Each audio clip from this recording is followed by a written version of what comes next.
Welcome back to another episode.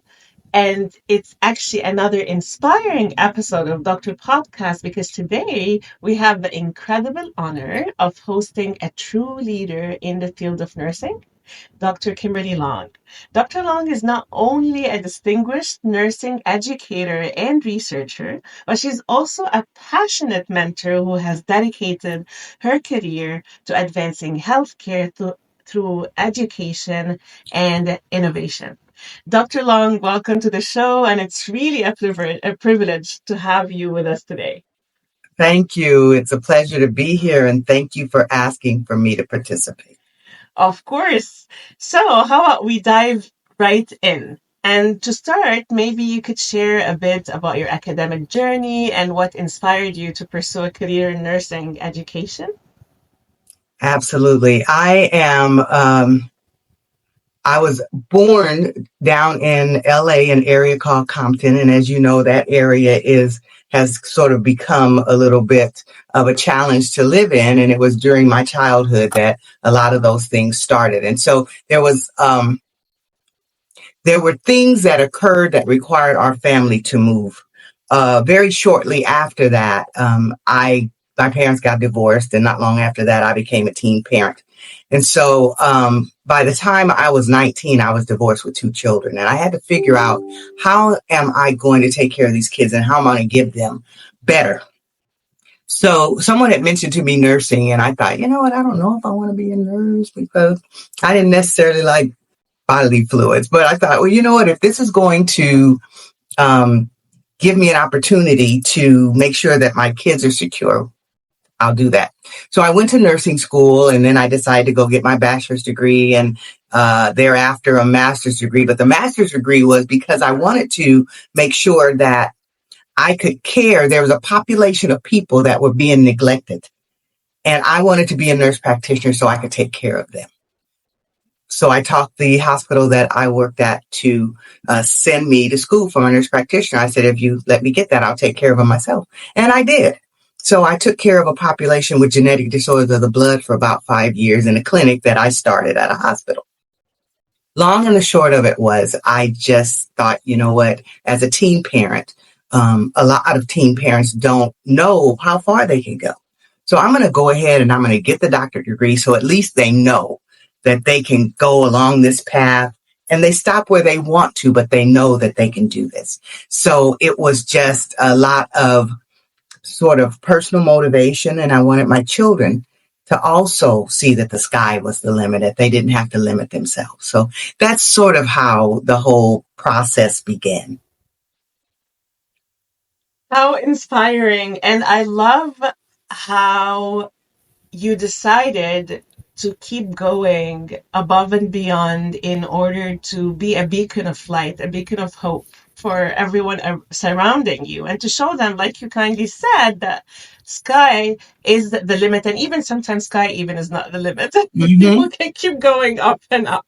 So, and you talked about the PhD. And of course, we know that every PhD journey is unique and it's often filled with both challenges and triumphs, ups and downs. It's not like a straight line. Can you share a little bit about your PhD journey with its ups and downs, the challenges, Yes, how you faced them? absolutely. I looked into various doctorate programs, and I actually started out at one university for a PhD in healthcare administration. And I had completed 56 units, and I ran to a point. They had their process was what they called knowledge something modules, CAMs, knowledge application modules. And so I had completed up and was getting ready to go into my advanced, but I had to get an approval on the last one in the preliminary. And it was supposed to be a 10-day turnaround. Months went by. And so I had to make a decision and say, I cannot get stuck here. And if I'm having this challenge at this point, when I get to my dissertation, what's going to happen? So I made a decision at that point to go to a different university, and I could only transfer 6 units. So I pretty much started the whole process over again. But that experience was phenomenal. And I ended up with a doctorate of healthcare administration. And the application piece was wonderful because I was in a class with people from all over the world. So we found out how different healthcare systems worked and different epidemiology. And it was so fulfilling. And there was a mentor that was assigned to us from the very beginning. And that person was just there as a support person. And the beautiful thing about it was her name was Dr. Mickey Richter. She flew out from Georgia to hood me at graduation.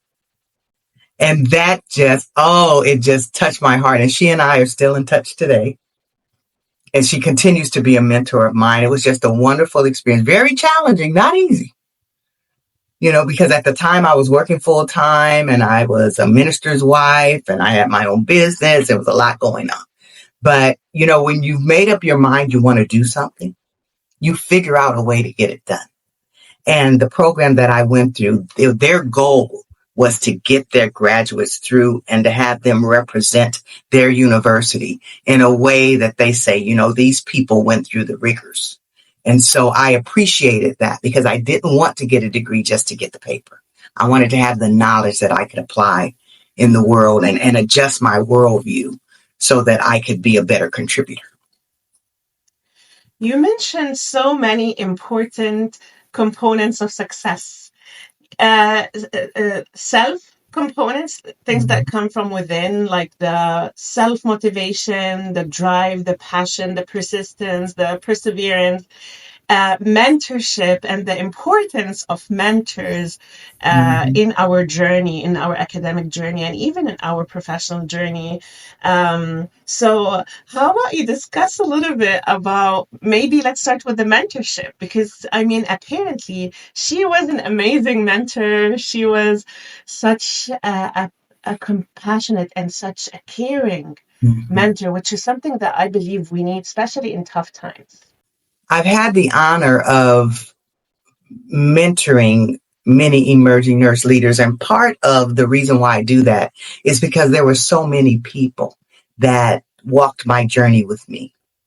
And I feel like if you have been fortunate enough to have someone walk that journey with you, you should walk it with someone else. And so the biggest mentor in my life was my mom. I have to tell you that right out. She was just amazing. She finished high school when I was 5. And we watched her go for her college degree, and she got her associate degree when I was 12. And she always used to say, get an education, just make sure you get an education and always be a good person and contribute positively to the world.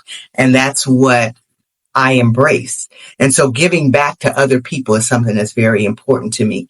So I've had an opportunity to just walk the path with many other emerging nurse leaders and non-nurse leaders for a period of time, about 10 years.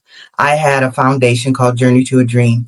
And what we did was put single parents, male or female, through college.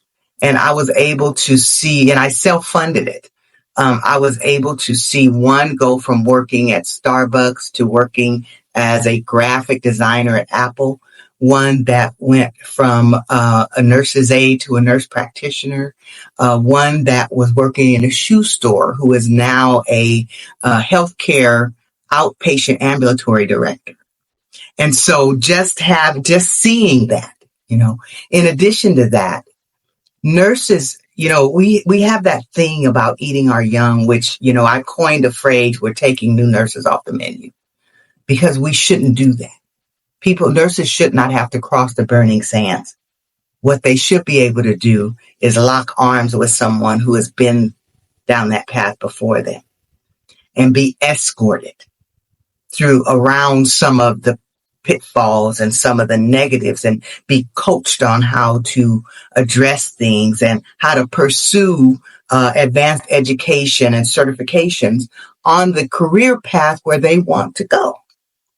And so I've made it one of my missions to do that, just to be there for them. I sit on doctoral committees of people I've never seen. but they need to have that, whatever expertise they feel that I bring. And why shouldn't I give it? There were so many people who gave it to me. We've got to pay it forward in ways more than, money, but pay it forward in time and investment and helping people be successful.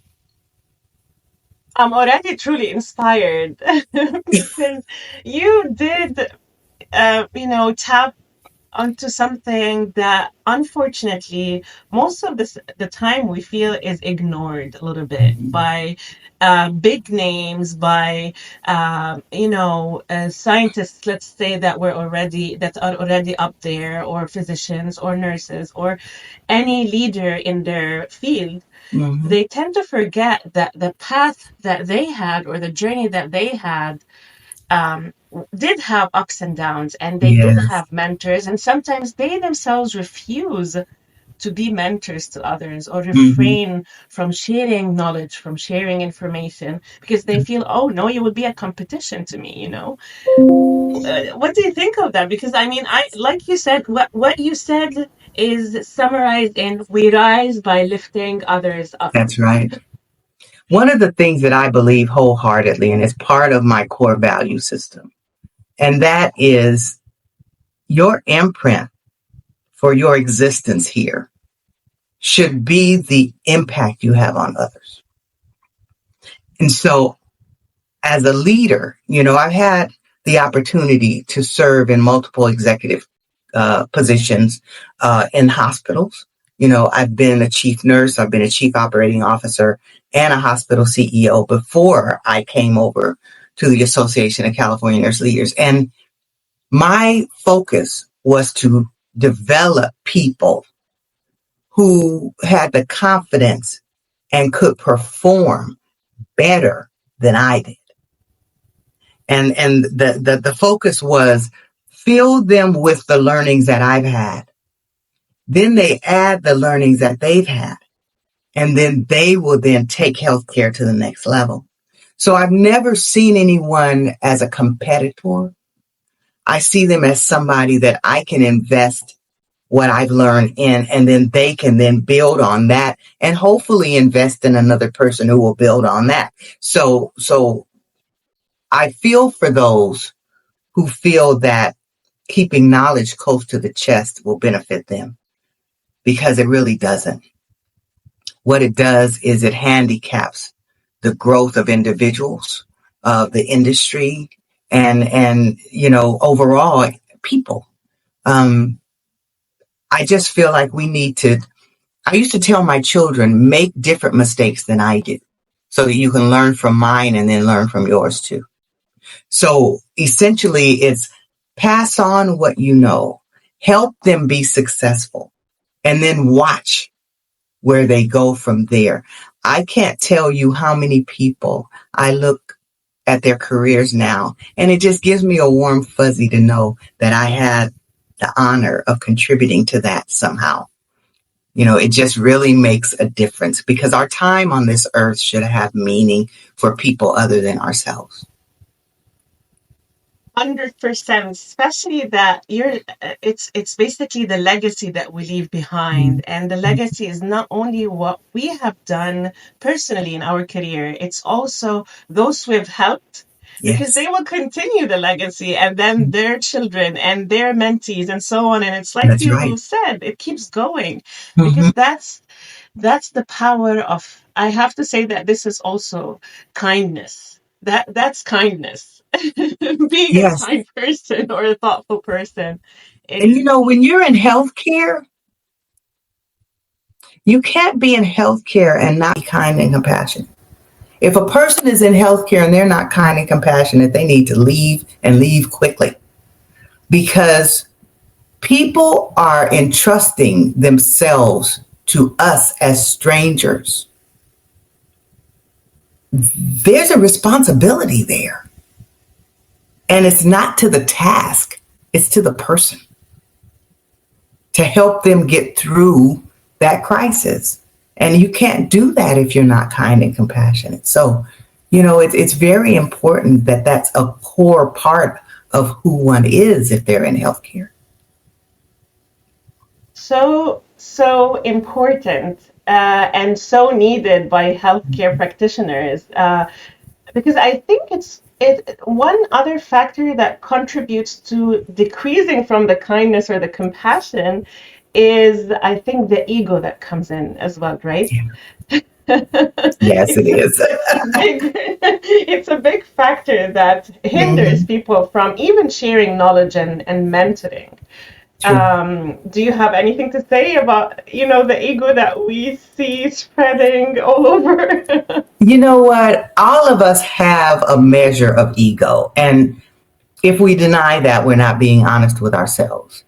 Um, and it ebbs and flows. Some people's ego is right there on the surface all the time. Other people's ego, you can barely see that it's there, but it's there. And then some people's comes to the surface depending on the circumstance. And I think if we acknowledge that and own that, then it's a lot easier for us to manage that. Um, and a lot of it has to do with one's perception of self. So, one of the biggest growth opportunities that I had was to become very self aware in a realistic way. And that is be honest with myself about the areas that I shine and the areas where I don't. And be okay with not being perfect. Be okay with not projecting that I'm perfect because I'm not. And when you project it, people know you're not, you're just projecting it. But being okay with me, where I am on my current journey as I grow, recognizing that I'm always on a growth path and I will always have something that I can do better. And as I get older, sometimes as you get older, your capabilities start to wane a little bit. And I just say, well, yeah, I've been struggling with that. And then the other thing is being comfortable saying I'm sorry and admitting when I made a mistake. Though just getting to that point has been so liberating because I don't have to worry about imposter syndrome. I don't have to project something that I'm not. I don't have to worry about making a mistake because I'm going to make one and I'm going to own it and I'm going to apologize and I'm going to do what I can to fix it. And then I'm going to go on because the sun sets and it rises and it's a new day. Oh my God. I feel moved and touched. I have really, because I mean, everything you said does resonate. And I feel that it's actually a perfect segue to that question about when we are, doctoral students or even postgraduate students, Mhm. and how we sometimes face self-doubt or burnout, right? So, how did you navigate those tough times, and what advice would you give nursing students, like that are doctoral students now? I mean, Mhm. that are passing, or even nursing students doing their nursing degree, that are passing by these burnt out moments or self doubt, like you said, imposter syndrome. Take it a moment at a time. There were days during my doctoral journey when I was just exhausted. I just didn't have anything. And what I promised myself was that every day I would do at least 15 minutes. That's all. If I had nothing left, I would do at least 15 minutes. And so some 15 minutes were 15 minutes and some 15 minutes were 4 hours once I got started. But I made sure that I spent some time focusing on that study, reading something, researching something, writing something every day. Um, and what I found was as I got into it, I got energized. And that 15 minutes sometimes would end up being longer and I get done what I needed to do because oftentimes our exhaustion doesn't come from actually doing it. It comes from the anticipation of having to do. And so by giving myself that 15 minutes every day, it took that anticipation away because I knew I was going to make a contribution towards that goal every day. The other thing was I had to show the other teen parents, they could do it. That was just something in me because I had so many people telling me, why are you bothering? What are you doing that for? You can't do that. You're not going to. You're not, And my mom's words used to come back to me, and that was, no one else can pronounce your destiny for you. You determine that yourself. But I had naysayers. Oh my goodness. I had naysayers for education. I had naysayers for the jobs that I wanted. I had naysayers. I still have naysayers. And my perspective is their view is based on their worldview and their capabilities, not mine. So what it is usually when someone is telling you what you can't do, they're actually projecting what they can't do because they don't know what you can and cannot do. And so to be able to look at that and I guess you say have compassion for those that pronounce your limitations on you versus get upset and angry about it. You just say, well, you know what? That's your perspective. I appreciate that. And then you go on and do what you're going to do and go on. So it was a self-determination. It was a path that I carved for myself, realizing that me and the divine, it was the two of us. Other people really had nothing to say about that. Of amazing, let's say, magical potions that people took, they will be able to definitely overcome the self Mhm. doubts that they have and the feeling of burning and feeling burnt out. So, number one, you said that. Um, Maybe breaking down the task instead of feeling overwhelmed or overwhelming ourselves by thinking, oh my God, this paper is huge. I don't know how will I Mhm. even be able to start. And Mhm. stressing about starting instead of just starting. Like you said, 15 minutes. That's amazing. Just, okay, today, even if I work 15 minutes, I mean, that's all it takes. And like you kindly said, once we start, we find it going. Yes, And one step at a time. Just that first step, just take that first one, get past it, and then you're able to go. It makes a big difference, and it also sort of helps overcome mental barriers sometimes that we place in our own way. celebrating the done list instead of Mhm. looking at the to-do Yes. list. So it's, yes, I'm done with this. And the Mhm. second very important thing is, like you said, we have in our lives a lot of people that push us forward, but in the same time, we have even more sometimes that are the nay. Like you kindly said, that they say, oh, no, no, don't even try to apply. Don't even try to do this. Oh, oh, Mhm. oh, it's very challenging. It's very competitive. I know many people that failed and Yeah. unfortunately, there are so many people that do listen and they Mhm. get discouraged and they stop what they Yes. were capable of actually doing, right? Yes. If So, I listened to the naysayers, I would have probably had a 40-year career as an accounts payable clerk. And there's nothing wrong with that. We need accounts payable clerks. But someone had decided to limit or put me there, but that wasn't where I wanted to go. You know, um, Wherever you choose, there's no job to me that's more important or less important than others. But you should, since we spend so much time, you should spend it doing what you want to do, what gives you meaning and purpose.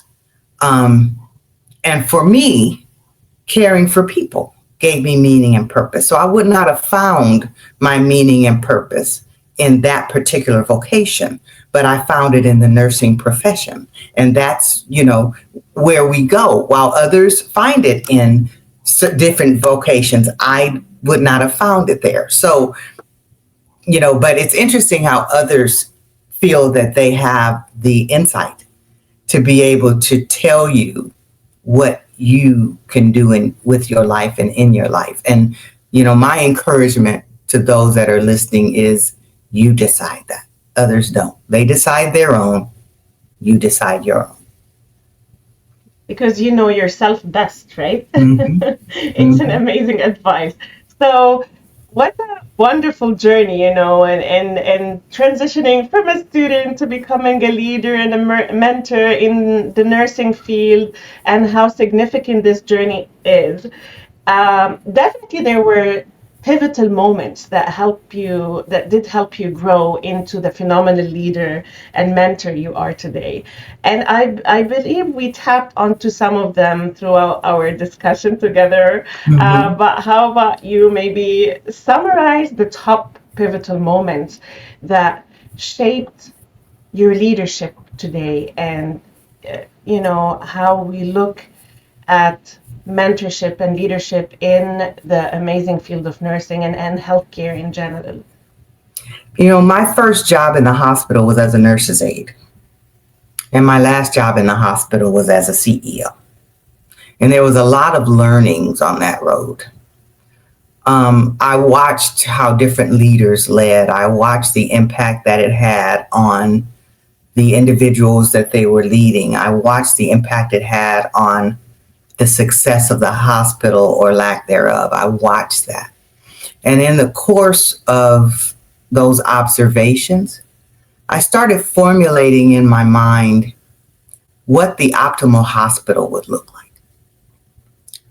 From leadership to staff to mindset to culture and all of that.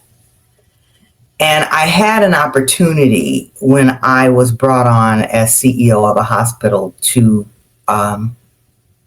implement that concept. And so I went in and I did observations first. Because a lot of times people go in and they try to transplant what they did before in the new place, and then chaos ensues. So, you have to treat hospitals like you treat your children. They're individuals with uniquenesses, and you have to know those uniquenesses to know how to parent each child, and you have to know the uniquenesses of the hospital to know how to lead that group. So I went in, and the first thing I did before anybody knew that I was the new CEO, I went in with sweatpants and I sat in the lobby and read a magazine. And I just observed how they spoke to each other, how it smelled, how it looked, was it clean, did they smile, was there noise, what was the noise? I just kind of, and then after I went in and started working, I spent the first several months working with the staff, all the different disciplines or experts. And when I say work with them, I mean I worked with them. I worked shifts. I wore scrubs. I did what they did because I had to understand what were they working in. And I saw some things that I felt I had the ability to make better. So there are certain equipments we replaced. And then I showed them, this is how things should look. This is how it should smell. Here's how the patient should be cared for. You show them so they know what it looks like. They know what it's supposed to be. The long and the short of, and then I worked on the leadership. And I would tell them, leave your ego at the door and pick it up on the way out because we are not here for you. We're here for them. And then from a conceptual perspective, I inverted the org chart. So the CEO was at the bottom. The patient was at the top, and those who care for the patients were right there. Our responsibility was to care for the people who were caring for the patients so that they could make sure that they gave the patients their best. In the course of my tenure there, the hospital went from the worst performing to the best performing in the system. We turned things around financially, and it became a profitable hospital. Contracts that we were not able to get before, we were able to get with some of the larger healthcare systems. The patient experience got significantly better, and the employee experience ratings got better. And a lot of that had to do with we were part of the team, but they were not less than, and we were not more than The key person in the building was the patient and their family. That's who all of us were there for. And we had to adopt that culture. It took a little time, and I had to have some conversation with some people and tell them that if you're not here for the patients, then we might want to make your gifts and talents available to the industry, because we don't do that here. This is how we do this. I had to have conversations with physicians. I had to have conversations with other contracted staff, but things changed. And the feeling in the building, people who had been in that building before that came in after, they go, you know what? It feels different here. When you walk in, there's such a peace. And I said, yeah, because we're all working together now. There's no tension. People can feel that sort of thing, you know. So I would say the pivotal point was observing others. I did the same in academia, because I've taught at the bachelor's, master's, and doctoral levels. And the students shouldn't have to overcome the stress of their instructor yelling at them in order to be able to comprehend the information. And the faculty should be flexible enough that if they're presenting information and they see that look on the face, the look of confusion, step back, regroup, and present it differently. Because people comprehend differently. And we have to be observant, and we have to be able to identify when they're not sure, because sometimes they don't know, but they won't ask. What's the goal of a faculty? It's to convey that information and to teach an individual to critically think and analyze themselves. Not to tell them how to think, but to teach them how to think. And I think that we have opportunity both in service, academia, and other specialties to be more flexible and figure out, how can I help this student optimize their learning experience? How can I help this nurse be the best nurse that he or she can be? And then do that for them, because the goal is what? Get the information to them and teach them how to apply and process it. That's the goal. Not to get your lecture done or to tell them and then walk away. How many times have you heard them say, well, I don't know why they're not doing it, because I told them. Come on now. Because I said so. It doesn't even work with our kids, right? No, it doesn't. It's very important what you said, to be actually adopted in every working environment, especially when we're dealing, especially if it's not that we're dealing with products, we're dealing with human beings. Yes. Our service is offered to human beings that come with their aspirations, their dreams, their support system of other human beings, whether it's the Yes. patient or the Yes. student, right? Right. So that is why I think our professions are very critical, Mm-hmm. because I mean, every profession, like you kindly said, is very important. But I mean, when we're dealing with human beings and their dreams, aspirations, support system, it's very critical to be humble enough to Yes. know that anything we might do wrong, or we might even say, even if it's one sentence, Mm-hmm. might break them sometimes, or might impact them in a negative way instead of Yes. impacting them in a positive way, right? Yes. And honestly, I can tell you that I've had times when I've engaged with a staff member and I could look in their face and tell that they were troubled. And I would say to them, you know what? I'm going to cancel my meeting. Can you come talk to me? And they come in the office and I just say, I'm looking in your face and I can tell that you're troubled. You want to talk about it?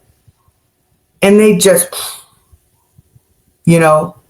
sometimes we have to be a support to people too, because it's that being full of emotion of something that has nothing to do with the job, but it's impacting the job. and their ability to effectively do it. So it's like that human compassion is so important. And I would tell them, I don't want you to disclose anything you're uncomfortable. I don't want you to disclose anything that you don't want to.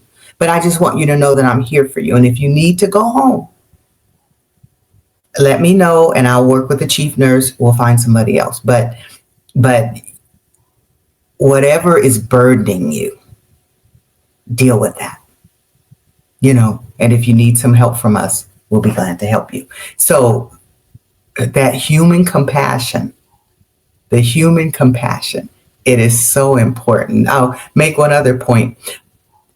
I was one of those nurses that did kind of weird stuff. And what I mean by that was I worked in the cardiovascular ICU, and the patients would get confused at night sometimes. But rather than to frustrate them, because they have to heal, rather than to frustrate them by trying to reorient them at that moment, I just went with them wherever they were. So I remember going on a ride through the country with a guy, and we were still in the room. But I sat a chair next to him, and we were talking about the trees, and the wind was blowing and all this stuff. And we were right there in the room, but that's where he was. So I went there with him because the goal was to reduce his stress so that he could heal. Morning came, he was fine. I didn't even say anything to him about it. But that's where he was, and that's where I went with him.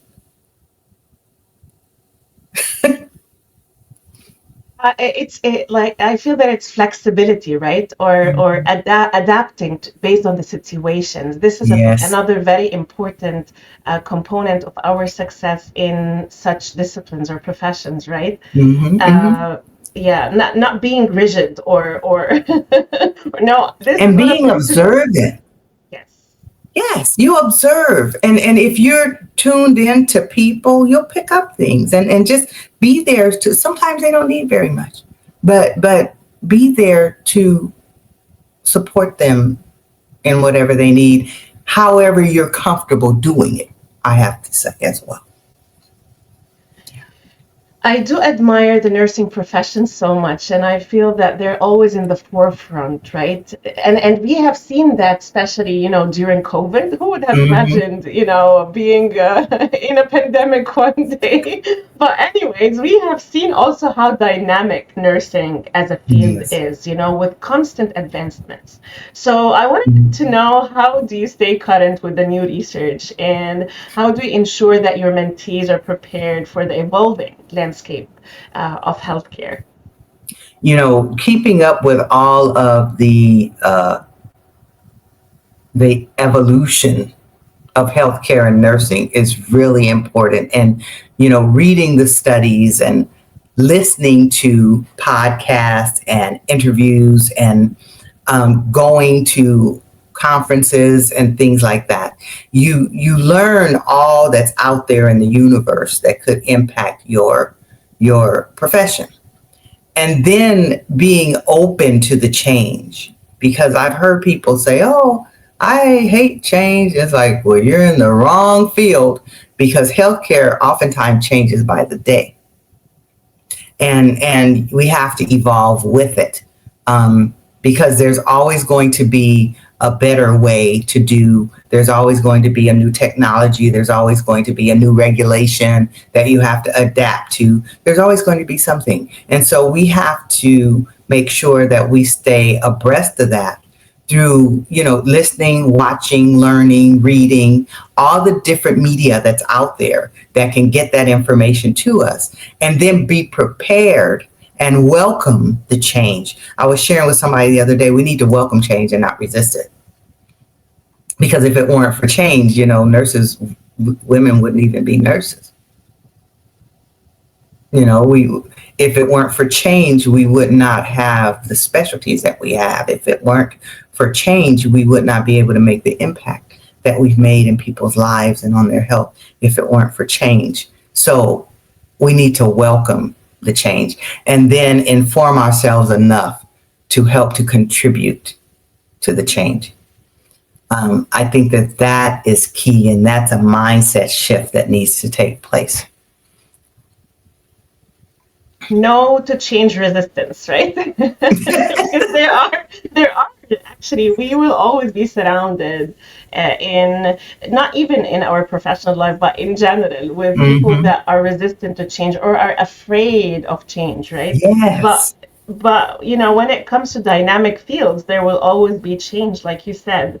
And this brings me to one of our last questions. We have a couple of them. I wish we could go on and on because I'm benefiting so much from everything you're saying, and I bet that all the listeners will benefit too, for sure. But I mean, since nursing is, like we said, dynamic, what areas of nursing research do you believe hold the most promise or need for innovation?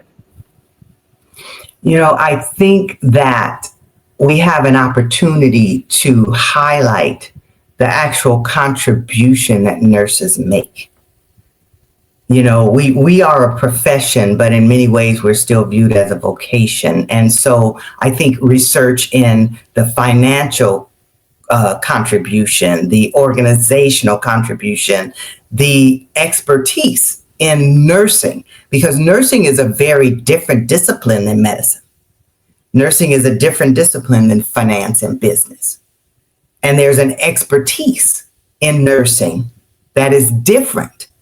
Physicians are not trained as nurses, they're trained as physicians, and they have that expertise, but they don't have expertise in nursing. It's a very different thing. And so I think we need to spend a lot more time researching how can we understand the contribution that nurses make to healthcare and how can we heighten the contribution that nurses make in healthcare. I mean, there are so many different areas of research that can be focused upon. We need to look at how can we better embed the standards of care, the nursing code of ethics, the scope of practice in academia because they get it at the beginning, but I don't know if it's threaded throughout because when they come out on the other end, graduation, and you ask them about those three things, they don't really know too much about them. And so I think that there's opportunity there. Um, Overall, we have so many different disciplines that spring from nursing. We've got nursing entrepreneurs, we've got nurse attorneys, we have nurse researchers, I mean, there's so much there. And to be quite frank with you, we're pretty smart people because we have to take all the information that's coming in from all different areas and formulate something that's going to work for this individual. That same thing may not work for that individual. Our role is not focused in a linear way. It's not we're doing this and we're processing and analyzing and applying and fixing and coordinating and all of that. There's not really another profession or discipline in healthcare that has to process all that stuff.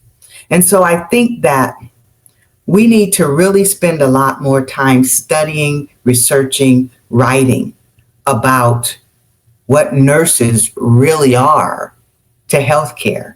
We have not even scratched the surface yet.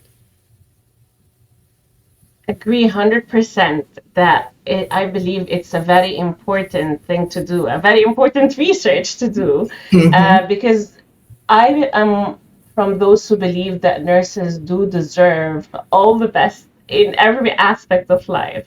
Because, like I said, they're always in the forefront, they're always there for the patients. When I gave birth, I do remember very well that it was the nurses that gave me that warm feeling and that feeling of comfort. It's not like I'm undermining the physicians, but I have to admit that the OBGYN came the last 5 minutes when I already started giving birth. It's like, oh, I don't know, what are you doing here? But it's like, I mean, I have to say it. It's just that I was a little bit confused and surprised. I mean, they were doing an amazing job. I don't know why did you show up like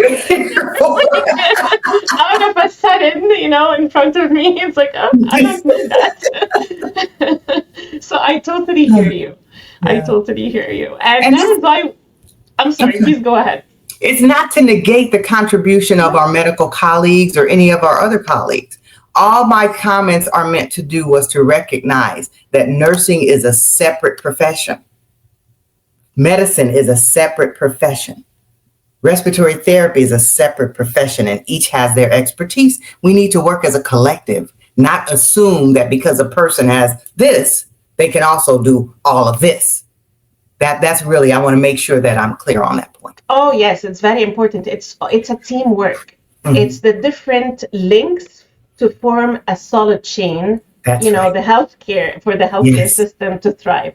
So Mhm. I 100% agree. The physician has their uniqueness and their importance and their amazing contribution to the healthcare field. The nurses, the pharmacists, Yes. every single link in that chain is very important. And if Mhm. one chain is weak or broken, the chain will just fail in standing and hanging in there, right? That's right. And but I believe that we need more and more amazing nurses that are leaders like yourself. So how about you kindly share some of the qualities that you believe are essential for the success in this field for our listeners that might be contemplating, a career in nursing practice, education, research, and might be reluctant, maybe a little bit.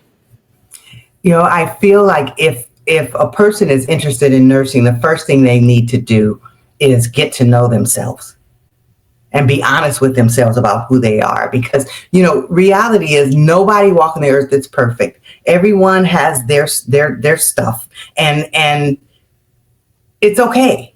Just accept who you are and be comfortable with who you are. And then what that does is project the ability to be more accepting of others.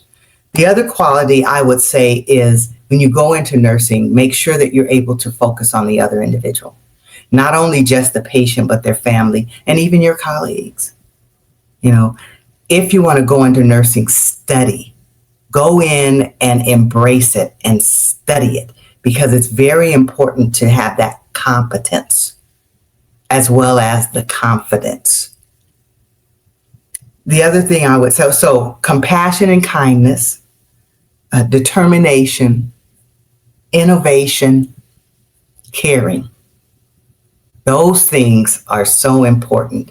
And the intellect goes without saying. I mean, just being able to do that. But I will tell you that I have been cared for by A nurses and I have been cared for by C nurses. But the nurses that made the biggest impression on me, I never knew what their grade point average was. I just knew that they cared about me as a person. And that's what makes the difference. It's huge. The other thing I would say, be prepared to listen. The only individual that's there at every physician visit, every lab draw is the patient. They know their body better than anyone else. Listen to them, because patients are not tasks, they're people.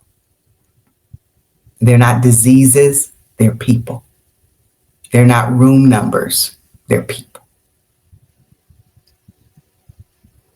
Oh my God. That last part should be hung up in the hallways of different hospitals. They're not numbers, they're people. They're not diseases, they're people. It's Mhm. it's like I've been touched throughout the Oh, interview, but it's really important because so many times I feel that sometimes this is a little bit forgotten that they are human beings.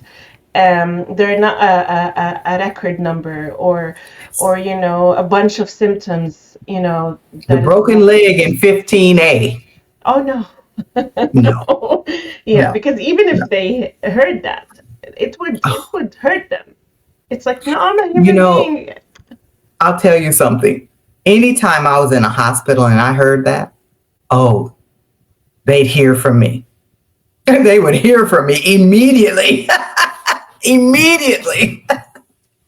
Yeah, we have to speak up. Oh, And yeah. this is how things change. I Mm-hmm. think it's refraining from speaking up sometimes or saying that this is not right that makes people proceed with their practice, even Yes. though it might be hurting others. So it's really important to speak up sometimes in a very, graceful and respectful way, as long Yes. as I'm not hurting you, but I'm saying what I have to say. That's correct. And the last thing that I'd like to say is this. When you get RN and the other things related to nursing behind your name, you're not just representing yourself, you're representing the profession and you're representing everyone else who has those initials behind their name.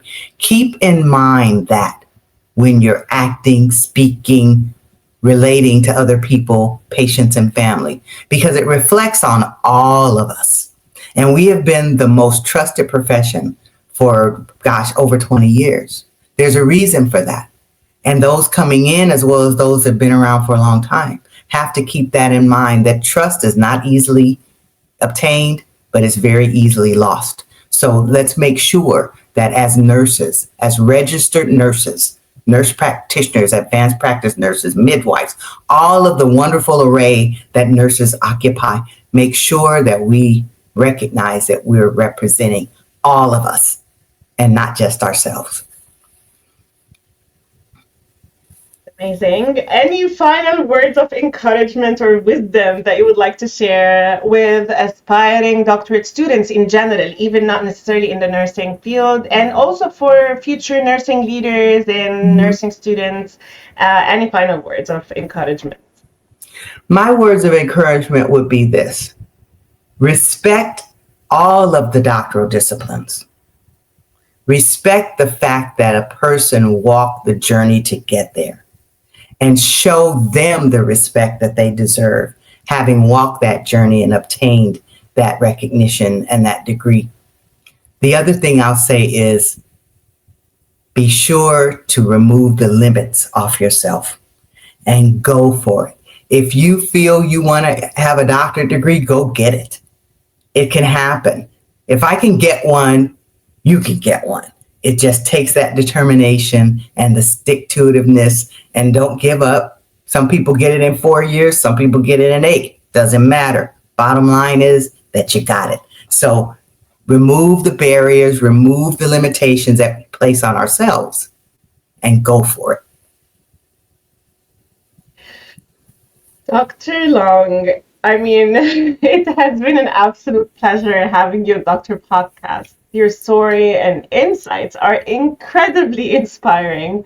And I'm positive that our listeners will walk away, feeling motivated, feeling empowered. So thank you so much for your time and for all that you do in order to advance the field of nursing, the field of education, and for inspiring people of different professions in general. Thank you. I appreciate the opportunity to spend some time with you. Thank you so much.